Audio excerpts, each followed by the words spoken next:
Hi, welcome to Yoga Selection. My name is Rod. Today's class we're focusing on the arm balance of Bakasana. Make sure that you've got two blocks, make sure that you've got a bolster. Potentially you'll need a wall space and some clear space around you. So the name arm balance, as it suggests, we're balancing our body on our arms, and good if we just get some really clear direction on some parts of the body that we will be using. So the region of the body that is balancing on the arms, more specifically, it's this shin area. So we've got the knee joint, the ankle joint, and roughly 2/3 of the way from the ankle joint towards the knee joint, there's this area just underneath the head of the shin bone, and that will be a good reference point initially when we're first starting to explore the pose, more lower down position with the elbows bent. As we progress more from the crow position towards the crane position, we start to work more a little higher up, still around the head of the shin bone, just a little bit down from the inner knee. There's often a nice ridge of bone there that we can work with and balance with. So that is the areas of the leg, about 2/3 of the way from the ankle joint to the knee joint. And then progressively, as we improve in the pose and get deeper into the pose, we're working more to that inner shin bone just underneath the knee. So legs, and then the arms, a good reference point initially when we're starting to just explore the balance of the pose, often with the elbows bent.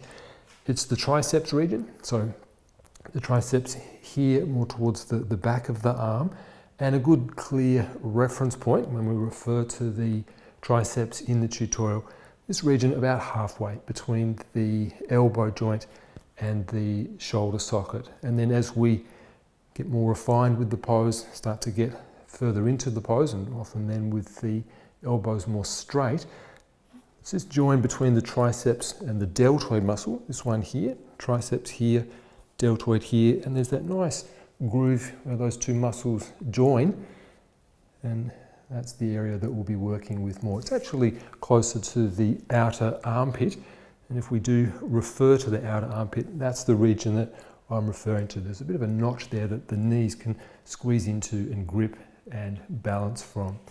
So let's just start to apply some of those points in terms of contact, the arms making contact with the legs.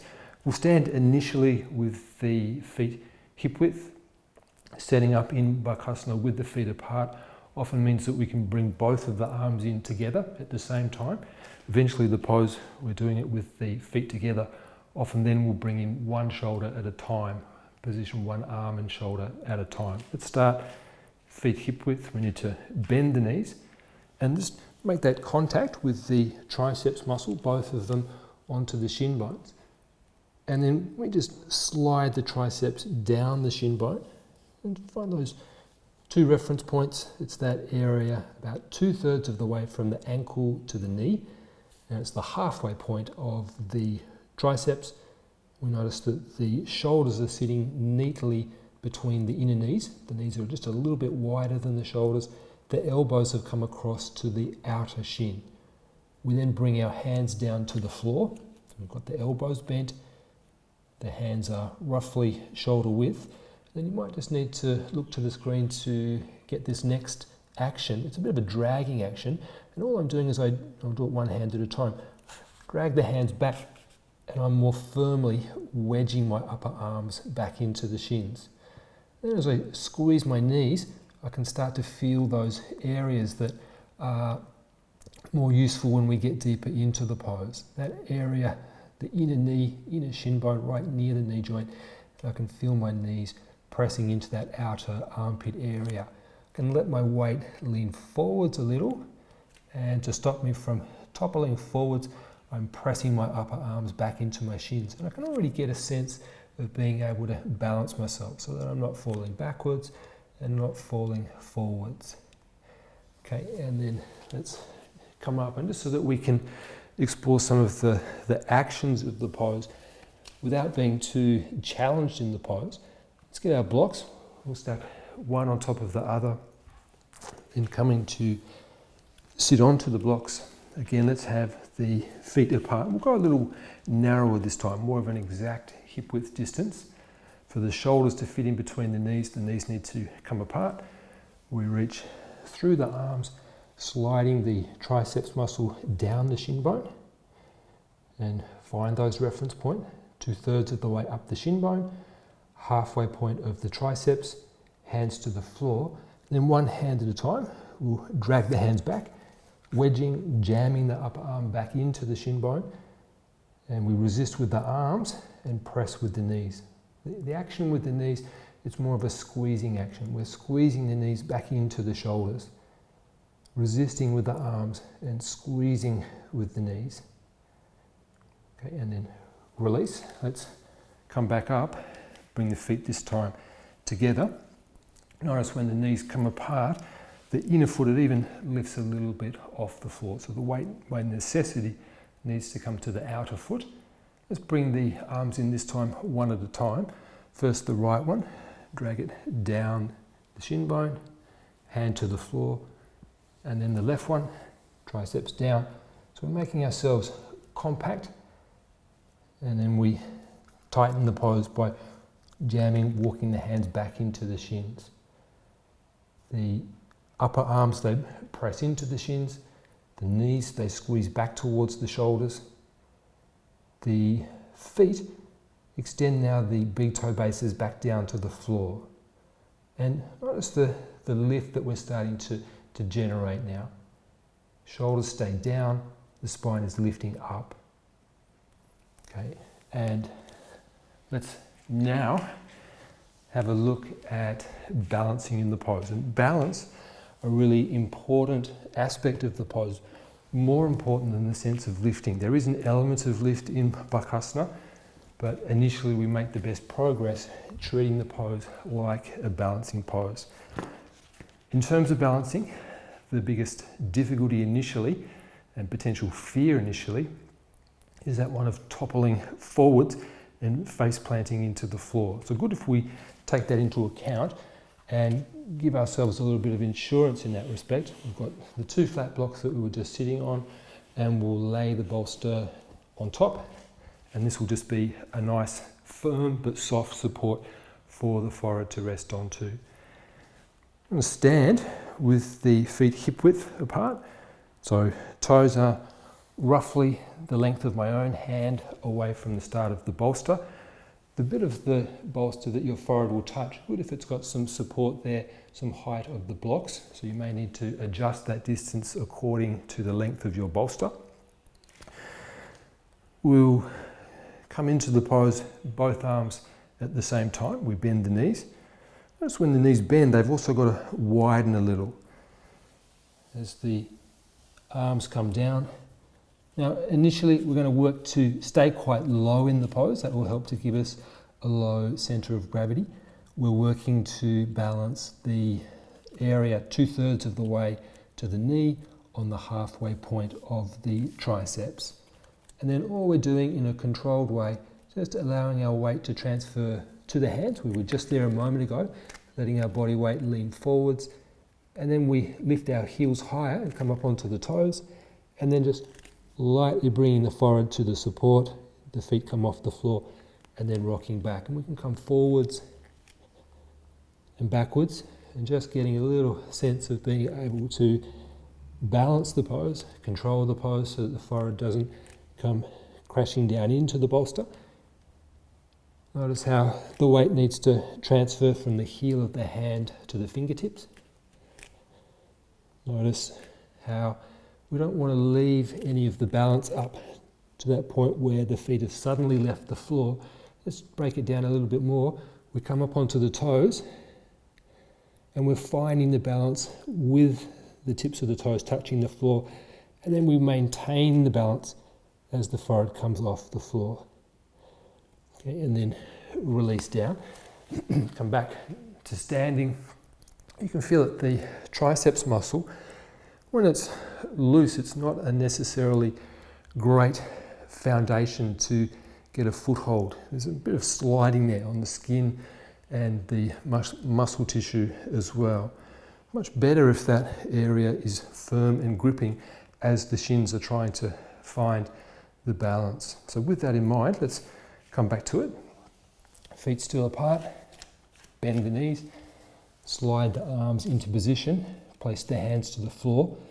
And then that slight dragging action, as if you're trying to drag the mat back towards the toes with your hands. Notice how that firms the triceps.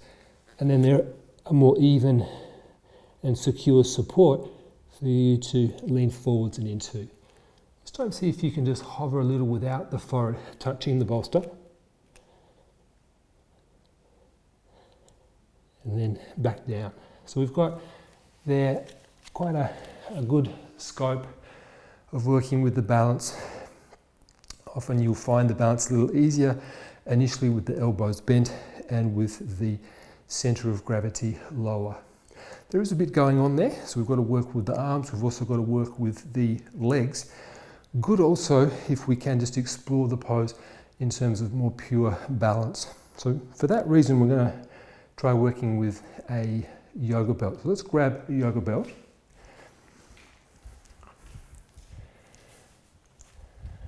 And there are some ways of working in the pose with the belt where we put the belt around the elbows, and often that can be helpful initially, just getting a feel for the pose, but often that way of working won't necessarily evolve into the full unassisted version of the pose. So probably a better way of using the belt is to place the belt around the knees.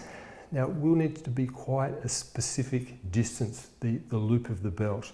So you take your time in applying the belt. The belt comes around the legs. When you then bend your knees, your shoulders will need to neatly fit in between the inner knees. Now I've just randomly chosen this belt, it's more or less in that position, but I'll just tighten it a fraction. I'm giving you a little bit of time to explore yourself what you need to have there, and still it's a little loose, so I'll just tighten it a little bit, just refining as I go, and at this point I can feel about there that my inner knees are nestling that groove there in the outer armpit. Now it's going to take a lot of the leg work out of the pose, and it will mean that we'll get more of a sense of just being able to balance with our arms. It will just simplify a little bit the pose. Make sure that the tail of the belt is coming back to the floor behind you. And you'll need to wait until your knees are bent for the belt to become nice and tight around the knees. Make sure that you've got the belt right in the knee joint itself. And then placing the arms down, bringing the hands into position. And notice now we need to work less actively with the legs as we come forwards. And we're working then just to balance that position, hovering. And that balance is now feeling pretty stable and pretty effortless in comparison to not having the belt there. So the next thing that we can look to do is to press the fingers down and start to straighten the elbows. Now the region of the body just behind the sternum, the bit of the spine there behind the sternum, it lifts up. So it's not the sort of pose where we're looking to maximize chest opening. Okay, and then lower yourself down. So the belt can be a really helpful initial stage in learning the pose. The bolster gives us that confidence so that we're not afraid of tipping forwards, but then of course we're eventually ready to tackle the pose without those supports. Let's head there now. So we'll have the feet initially apart.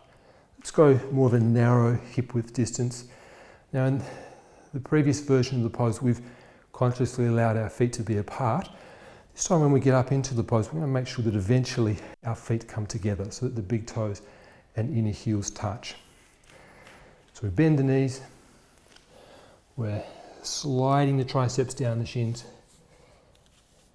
More important where your shins are relative to your shoulders, less important where your hands are relative to your feet. It will vary from person to person. And then we jam the arms more firmly back into the legs. Now notice the elbows, unlike chaturanga, are wider at this point than the wrists. So you're not at this point looking to keep your your elbows shoulder width. And we come up onto the toes. and we're lifting our hips. So we want to keep the pose as balanced as possible rather than waiting until we're in the pose and then lifting and adjusting. So the hips at this point, more or less in the position that they will remain in a moment when we let our feet come off the floor. But let's not get there yet. Let's come back down and bring the feet together so that the big toes and inner heels touch. And then as you bend your knees need to come apart and the inner foot comes a little bit up and off the floor. With the feet together, good if we bring one arm and shoulder in at a time into position. And then wedging the arms back, squeezing the knees into the shoulders. We'll come to the toes, lifting our hips. Now keeping the right toes to the floor, raise the left heel towards the pelvis. Keep squeezing the left knee into the arms as you do. And then change, left foot down and right leg up. Squeezing the right knee into the arm to keep the knee in position. And then back down. So common, as we come back up, common for that feeling of the knees sliding down the arm towards the elbow. And the way that we prevent that, trying to get the knee into that bit of a notch there in between the muscles, bit of a natural position there in the body. Also that the legs need to very actively squeeze and grip in towards the center line. All right, we're ready for looking at the full pose. Let's do it initially, focusing on keeping the elbows more bent.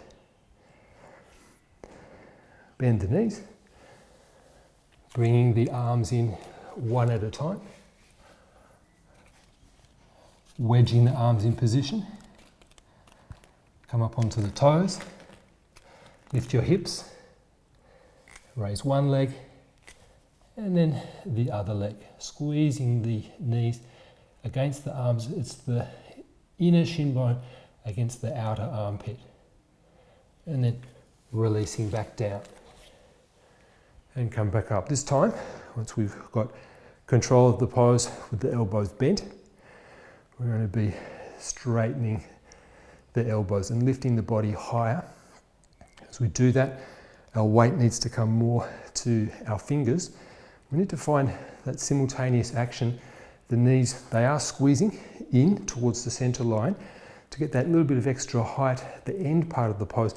They need to also press down into the arms, using the arms as a bit of a step ladder to lift the body up. Let's try it. Feet together. Bending the knees. Bring the knees apart. Take your time positioning the arms. This version of the pose, we're really looking to get as close to the outer armpit as possible. And it's really the knee joint that's working, that inner knee joint near the head of the shin bone. Coming onto the toes, bringing the feet off the floor, and then weight to the fingers, gripping the knees against the arms as we straighten the elbows and lift up. And then releasing back down. So initially, good if we can come to Bakasana from the standing position or Uttanasana position, and once you get the hang of a 3-point head balance, it's actually potentially an easier way of coming into the pose. Let's have a look at that now. With the 3-point head balance, you may need the security of the wall there. Don't be in no man's land though, be in close to the wall or well away from the wall. What we don't want is to lose the balance and for the legs to come crashing into the wall uncomfortably. Often the head will need that bit of cushioning, as we normally do in Shirshasana. If the hands are on a soft, on a soft surface, that can throw the balance out. So good for the overall balance of the pose if the hands have a firm, secure surface. For that reason, I'll place my head on the folded mat, but my hands will come in and underneath the mat and be more directly on the floor. Now, before we go further, probably worth noting, When you're newer to the pose and just starting to explore the pose, there's often that fear of falling forwards onto your face, and often a very real fear. Once we get to this stage, coming into the pose from the inversion, and it's not such a fear thing, but it can be frustrating, we tend to fall the other way. So if you think of the pose, if you get a visual of the pose, hips are actually quite high. It might not necessarily feel that way, the action of the hips in the pose. There is a little bit of the tailbone tucking under, but the pelvis is quite high. So it doesn't need to come so far away from its natural headstand position. The pelvis, when it comes too far down, it just makes the balance topple back and away from the wall. The way around that is to make sure that you're keeping your head down and forwards towards the wall, and it offsets the balance of the hips. Now it might pay to just have a look at this, and then we can work with it together as well. I'm bringing my hands under the mat, coming to the 3-point head balance position, and then bringing the legs halfway down straight, then the knees bend, and then I'm just placing my shins on the triceps. Now initially it's probably that halfway point of the triceps and the 2/3 point of the shin. So we want to then see if we can shuffle and come in a little more tightly so that the inner knees can wedge against the outer shoulders. Now this is the point where I'm going to lower my hips, but I'm working to keep my head forwards as I do so. And that just tends to offset that tendency for the hips to drop down. Once I've got control of the pose, I can then work to straighten the elbows. From there, back up to 3-point, and we can come down. So let's try it. Have your mat there folded.